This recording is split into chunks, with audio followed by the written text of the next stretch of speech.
I started in the sign industry in 1981 in Los Angeles. And so I think it was 2014, 13 late. The owners and founders of this company, Barlow, kept harassing and contacting me, trying to get me to come out here and talk to them. And I kept saying no. Well, after about a year and a half, I got a text message one day from Pam Bartlett.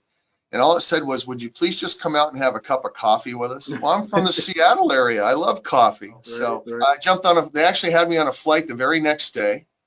I came out, I interviewed with, at the time, about 180 employees or something like that. I told them that I would think about it. They wouldn't let me think about it. And she made me an offer that was actually a little hard to refuse. So I went back to Oregon, and on October 31st, which was about 2 weeks later, I relocated to New Hampshire, and here I am. It's extreme across the country, I think, as you can go without dropping into the oceans. I purchased Barlow with two partners. It was in 2018. One of them is my brother-in-law, and the other one is a very good friend from a long time. And the company was for sale, and we decided to purchase it because you know, we knew that that was a fantastic company. In New England, it's one of the few companies able to manufacture signs, and actually these are pieces of arts. I have to confess, I love those signs that we do. And then in 2017, they came to me and said, well, the real thing we were trying to do is find somebody like you. It took them 11 years, apparently, to find a guy like me. And then they offered the business to me to purchase it. So I jumped on it. It means a lot. First of all, this is a 50+ years old company. So that's a name in New Hampshire, and I would say in New England and all over the States. You know, when you say, although we are not that big, you know, now we are like 50 employees. For me, it's just a wonderful, I love this industry. I love helping people have, get a sign up that brings their customers into their business. And then, like I tell them, then at that point, it's your product's got to take over from there. I can't help you with that. I think the brand carries with it a lot of emotion. You know, for somebody who knows the sign business, we are in the top 5 or top 10 in the US. So it's really a very well-known brand, and you feel it when you enter the building. You know, this is, you know, you have all the experience. You have all those. You know, the way they used to do signs before. We still have the part of the shop where they used to do those fluorescent tubes. They were bending that. They were heating the you know, the glass and things like that. So we still have that now. It's no longer valid because it has been replaced by LED. I actually grew up with the 3 largest sign contractors in the world. That's my only tenure before Barlow. So I started as a manufacturer in Los Angeles with Heath Signs, which is Heath Federal is the second largest sign conglomerate in the world today. I also worked for many, many years with Young Electric Sign Company, also known as Yesco, which at the time owned about 90% of Las Vegas and Reno. Wow. And they still do. So yeah, I was involved with illusions and flashing and animation before really most of the industry even knew what that meant. So all of that history is part of our DNA, and we used to do signs like for Las Vegas, you know, all those, you know, fantastic signs that you have all over the US. So Barlow was one of the, you know, first sign manufacturer in the US. So the company initially was in their house, so it was in the garage of their house. So we still have the welding machines, and the house is still there. And then they expanded. So then they bought the house, which is close to their house. And then there was a free land.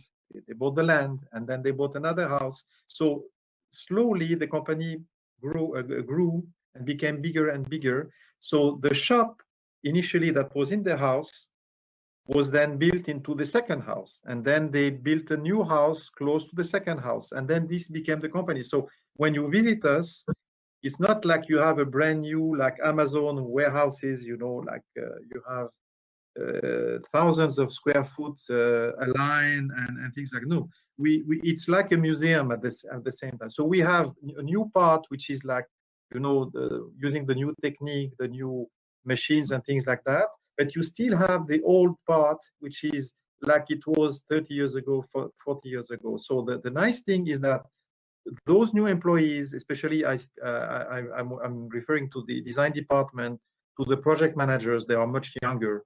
And sometimes they need to know how you do that, how you fabricate that, how you design that. We have also a paint, booth where you have a complete workshop just for painting. So, and the painter is really the painting, employees in charge of painting are really artists. So when our project managers and the designer go there, they ask questions. So this is where the transfer of know-how happens. And funnily enough, the nice thing what I really love is that you have all those old employees, or the oldest, I would say, or the more experienced. They are eager to transfer the know-how. They are so happy when somebody comes and asks them the question, how you do this, how you mount that, how would you do this, how would you do that, and so on and so forth. So the transfer of know-how is happening not on paper, but physically. Obviously, no one would have ever have assumed that what happened to us last year would have happened to the United States, that we would see effectively all the industries closed. So that does hurt, because if the businesses aren't open, they're not buying signs, and they certainly don't need a sign if they've had to turn their lights off. But once it started to come together, we saw it like last fall, things starting to gradually go. But every day is a challenge. Nothing, whatever took 2 days is now taking 2 months, or 2 or 3 times longer. I'm being a little facetious, but shipping, you can't control anything anymore. They'll tell you to be here Monday, and it might show up a month from now. When you take manufacturing offline for 9 to 12 months, that's what happens. You don't have the availability of the products. A lot of our project managers are stressing, and I'm trying to just keep everybody calm and realize that you can't fret over things you can't control. And I've tried to tell myself that most of my career, that just work on the things you can control and hope that the other stuff, works out to a good conclusion for the client. Where our industry is extremely date sensitive. A business opening without a sign is not a good thing. So we work so hard to do that. Most people expect the sign to be done within 8 weeks. Before COVID, that was fairly, mostly achievable. Today, it's very difficult to do so. So, we're trying to work with our customers and so forth, so that they understand they're dealing with the same problems on their end too. But I would say the morale is like a roller coaster. 1 week, everybody's kind of in a great mood. The next week, I got to kind of get out there and put on my cheerleader pom-poms and kind of get everybody kind of, out of the blues a little bit. Plus, life in general is still difficult for all of us. And so mental stress and just, the dynamics of just getting out of your home in the morning and going, especially with the variants that are now taking place, and, so much more COVID things are in the news now. Now, due to COVID, it's true that we had to do to work remotely. So all those project managers, design department, engineering department, estimation department, those had to work from home because of COVID. So we left the shop and the builder. We had to work really on site. So they were here. They were a little bit alone during this year. Now everybody came back, and we came back to what it was before. I actually came in Saturday morning and did a few things. No big deal. Everything was extremely normal until Monday morning when I came in, and we discovered that all of our files had been compromised. And I'll tell you what a shock. And again, it was. I mean, you hear it on the news. You hear about these ransoms happening with these big things. Like the the gas pipe, and you wouldn't think a sign company in New Hampshire would have to be that concerned about being hit by one of these kind of people, but we were. Just after the weekend was Monday morning, so I had one project manager coming to me in the morning telling me, you know what, I'm not able to open this attachment. It's a PDF thing, and there is a file attached to it, and I don't know what this is. They speak about a ransom or something like that, and the nightmare started. And so, of course, what happened is that we went to the servers and we saw that there was a message telling us that, okay, call us to discuss about the ransom, whatever. So, of course, we did not want to press on anything. We don't want to pay any ransom because that's really out of our mentality. So I have been concerned for many, many prior months about our backups. And this just exposed to us in a very abrupt and immediate manner that we had no backup. And the backup we had was as accessible as the files. So, when they got the backup first and then basically corrupted all of our files. And we're talking a company that has been, now I understand there hasn't been computers for 50 years, but since computers started, we've been saving data. So we had a treasure trove of data from the previous owners from all the way back. So there was anything going on. I could always go somewhere, look at some trends, look at some history, and kind of do a little bit of guesstimation of what I assume might be happening over the next quarter or what have you. Even though I didn't really have the time running the company as I do every day to be directly involved. So I kind of tasked Philippe. I thought it'd be good for him to be involved with something like this with you all. And one of the partners, we are three partners. So one of the three partners is a dentist. So he has, he has a huge dental group. He has like more than 50 clinics all over New England, and that's my brother-in-law. And he had the same type of attack the year before. His name is Patrick. I told him, Patrick, I think we have a big problem here. I know you had the same problem last year. What did you do? Who did you call? He told me, you know what? I got the guy. I have the guy there. So you just call them. His name is Justin. I mean, the 13 Layers is the name of the company. So what we did, we called him. I did not know Justin before. So we just called him from our car, and he answered right away. And he put the team together, let's say after, I would say, an hour and a half. The task force from 13 Layers, the best experts were on top of the subject, and they took care of us with let's say, before we even, had the time to speak about money, how much it will cost, and things like that. And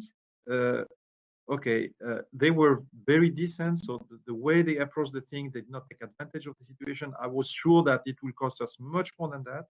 I have to compare. I never told Justin that, but we were treated very decently. It's rare to see anybody be able to react almost immediately. We hadn't even taken care of any monies, or I don't think I even signed anything yet. And so I come in the next morning and I'm sitting with Philippe and I said, well, this is great. These guys in Kentucky, whatever, I think we're in good shape here. Right. And then I said, well, we need to launch, man. We need to call him right now and say, let's go. What do you need? Let's rock. And he says, what are you talking about? They're already going. They're already doing it. I think the box was here within 48 hours or something like this. I know that our IT local group here was naive in this kind of process. So I'm hopeful that they are learning as well, which will make them better for us and their other clients by understanding and taking a better appreciation that even though we're in Hudson, New Hampshire, we're not oblivious to being attacked. And that means for any company out there. So here I am on one day, devastated, just depressed, and just like, oh my gosh, this is terrible. What are we going to do? And then when you go to completion photos and all these things that we keep, and they're all gone. Well, I can't pay people to run around the world taking pictures for me. So that stuff's just unfortunately lost. And when you see that all the damage that those bastards did to our systems, it was really unbelievable. And I think it's the same malware or software that was used for Colonial, Oil, or those big firms. And we are a small firms compared to. We were able to come back to normal operation within, a couple of days. And the way they handle the thing is like amazing to them. And they were able to handle that, I think, better than what maybe others were able to handle that with big firms. And so now we start, but what I kind of did was I knew we had the right team to help us not only get through that, but to continue to be safe as we move forward and secure. I get it. After what happened, I don't want to go through that again. And but it also kind of helped us understand the true value of working with a local IT and having them understand and appreciate that this isn't a joke, that we're not a milk company or something. We're a corporation that does a lot of business all over the world, and we need our data safe, and we need to be secure in what we're doing. And backups are, this just brought home the incredible need to have proper backing up. You feel that there is something that is up, let's say something happened, you don't see it, you don't feel it yet. So it's like, I would say it's like a nuclear bomb in a way. You know, you have the radiation is there, but you don't really feel it until you have cancer or until you develop something. And you don't know that you will not be able to use anymore your files, that you lost almost everything. And that's what happened. So, and the reaction of the employees at that time was the same, is that, you know, you don't see it, but, you know, the employees that used to, so thanks God, we have a lot of things that are online on the cloud. So our operations are on the cloud. So we have a lot of things on the cloud. So thanks God, we did not lose that. So they were still able to operate per se, but all the files, and due to the fact that our backup system was like not done properly, I would say, unfortunately, by the IT company we were working with until now. We thought that we had backups of all the files and our systems because we have a backup server and things like that. But in fact, what happened is that it was not physically disconnected from the servers that we have. So they were able to penetrate and enter, although they were sure that it was disconnected, but it was not disconnected physically. So what happened is that all the files were encrypted. And so what happened is that the employees on one side were kind of upset by the fact they were not able to access, or like they were before, to access to the old files or whatever you name it, what you need on a day-to-day basis, whether it is the accounting department, the design department, the estimation department, whatever it is, the sales department. And what happened is that they started to become frustrated and without really understanding the magnitude of the problem, because we do not want to scare them at that time, because you know what's happening. And then after, it's like a snowball effect, and you don't want the customer to know immediately what's happening before yourself you understand what are the implications of what's happening. So the employees, it took them some time to understand what's going on. And then when they started to understand that, oh yeah, we cannot access nothing, we cannot work any longer. So we were obliged to just to stop the operations for a couple of days. But then with COVID happening and everything going on there, I kind of just sat with the team one day and I said, you know what, let's just clear the boards. Let's just wipe everything clean. Today we start new. Today Barlow moves forward. And when something in the past, because we're always touching signs that we've touched over and over again, we'll deal with it as they come up. Let's not worry about that. So, but today our heads are high. We're moving forward. We have confidence that we've got a very private gizmo upstairs that I always appreciate having it there. I don't want to know how it works. I don't really care how it works. Everything that we do, everything I touch every day is hard. It comes with a pound of pain. And to have anything that just works, I want to send chocolates. I want to send flowers. I want to call and give love, you know, because it's just so rare today to have any company support you in a positive, proactive, jump right in, take care of your needs, not be like, oh, these guys again. It's never been like that with 13 layers. That's all good in the lieu of what took place. Never want to go through that again. But I would say the one thing, like I had to have James help me a couple of days ago. I couldn't get my I had to change my password on my website. So when I clicked the thing, you know, it goes through the scan link. It just wouldn't go. Forward it, and I've done this multiple times to James, and I'll tell you, he responds like lightning. You know, it's always wonderful. He just takes care of it, which is great. And in this case, what he shared with me, so I understand a little more about how that happens, is I'm sending him this link that I thought is, you know, can you wipe this or clear this for me? Well, that was tied to like Comet.com in the server host. So there's actually 2 or 3 different things he had to whitelist in order for that one thing to work. But not only did he clear that for me, now IT in the past would have done that probably within days instead of moments. And it would have probably not I still would have been like, well, what do I do? You know? Whereas with James, not only does he fix it, he sends me an email and he gives me a link to click to go right in to put my password in. I was like, well, how the hell easy was that? James is a cold-blooded guy. I like that guy. Yeah.